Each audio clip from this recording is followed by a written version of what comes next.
Now, the Met Police Chief, Sir Mark Rowley, is cracking down on woke coppers, saying it's essential the force is seen as impartial. Officers have drawn criticism in recent years for taking the knee, dancing the Macarena, and pride and wearing badges for environmental causes. Now, Rowley is telling them to wind in the wokery, explaining that while wearing a remembrance poppy in the autumn is perfectly proper, there are very few causes police should be attached to. Maybe instead of practising their twerking for the next rally, these politically correct cops could actually, I don't know, maybe solve some crime. Just a thought. I think what the problem with it is, can they be political, can they not be political? And that's the whole point, isn't it? Police are not meant to be political. Yeah. And then you've got them taking the knee, dancing, painting the fingernails, doing whatever else it is.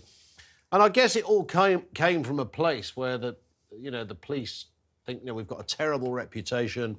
We've got to somehow address that, with some parts of the community, I should say. So that's what they've tried to do. And in doing so, it's provided the worst possible optics and photo opportunity. I hate to see this kind of stuff. And I also know, by the way, that the average copper hates to see this kind of stuff. It's a very small percentage of people who go rainbow bound. But it must come from somewhere, mustn't it? I mean, it didn't come out of nowhere. Suddenly police were doing because someone's gone, wouldn't it be a great idea to ingratiate ourselves with this community? I think it happened a bit more organically than that. I think there was a little bit of dancing went on ages ago. There were pictures of police officers dancing, and then from that, and then people thought it was cute. And people thought it was cute, and they really liked it. And then from that, from a little seed, it's from the little acorn, massive trees grow, all that sort of thing. And one thing led to another. And it seems to me that you wear your uniform. Your uniform should be there, just the uniform. There we go. You've got your uniform on. Now you are a police officer. Done. What troubles me is that the Metropolitan Police can't be both awash with wokery and all the rest of it, and full of sexist, misogynistic, racist policemen who every week we hear about another one who is not just sexually harassing or being inappropriate, but is raping and, in Sarah Everard's case, murdering women. How can the Met be both things? But they are, aren't they? That's what's weird. These are tiny percentages of a workforce. That's true. But more in the Met than other police forces. That's the point.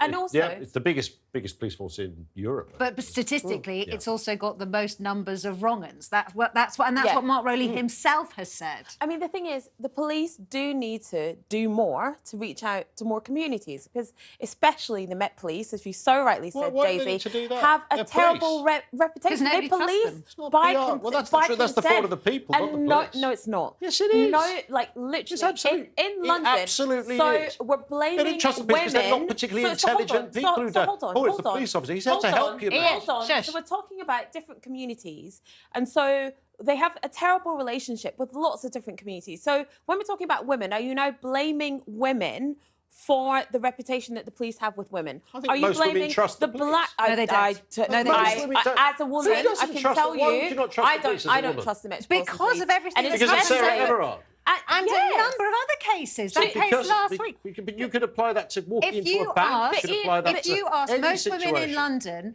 would you feel 100% secure reporting something to police? And if you ask victims of the police, of whom there have been multiple domestic abuse victims, they have all said, or the vast majority of them have said, when Rowley and Louise Casey investigated, that when they went to the police to complain about their former partners, the police covered it up and did nothing about it. So that is why a lot of women don't trust the police. Plus the systemic problems with the system in terms of getting certain cases through. I mean, I get that and totally understand that. And I understand why.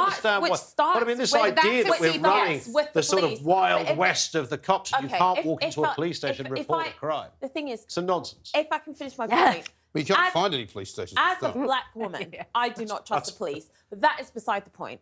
The police do need to ingratiate themselves better with more communities. But either they don't support anything, so don't support Black Lives Matter, don't take the knee, don't wear rainbow badges, don't do any of it, but also don't wear poppies, don't support Help for Heroes. You either remain completely neutral or the police can. No, it's not. It is different. I'm sorry, it's not. Take the knee thing. You either support nothing, or the police can choose what they support. And I don't think they should be able to pick and choose about that. I'll tell you why. Because the poppy, rightly or wrongly, has just been within the system for so many years. It's almost an irredeemable within institutions. The joke, take the knee thing, which is almost not a joke. Black Lives Matter is not a joke. The organisation taking the knee is not a joke. The taking the knee thing, which, by the way, happened half an hour ago. We even had to look up what taking the knee meant when it first happened. It was such a stupid thing to do. Absolutely, and people shouting at police officers going, "Get on your knee!" If you don't understand it and you don't understand the connotations behind it. You can understand without having to get on your knee in a concrete car park in the rain. I mean, it's just a ridiculous, stupid notion. There's loads of ways. Bow your head, show respect, be decent. And taking the knee is one of those. Taking the knee is not even a thing. It wasn't even a thing. Some bloke in the States decided to do it one day, and some people copied it and went, "Well, that's the thing to do." No, it's not. The same with poppy. Someone got a poppy and thought it was a good thing to replicate. But it came off the back of a world war. Exactly. Of a world war. Yeah, and it was definitely significant. The same way that what happened to ingratiate Colin Kaepernick, who was the American footballer, to take the knee in the first place was a huge thing. It was the killing of black people in the United States by the police mainly. And that's what caused him to start taking the knee. That's a huge thing that happened. I'm not comparing it to World War. We must move on, ladies and gentlemen. It's a huge thing that happened. We must move on. I mean, I know you guys would like to do your own show on this. We've got another 20 minutes in. Yeah, I sense that you have, actually.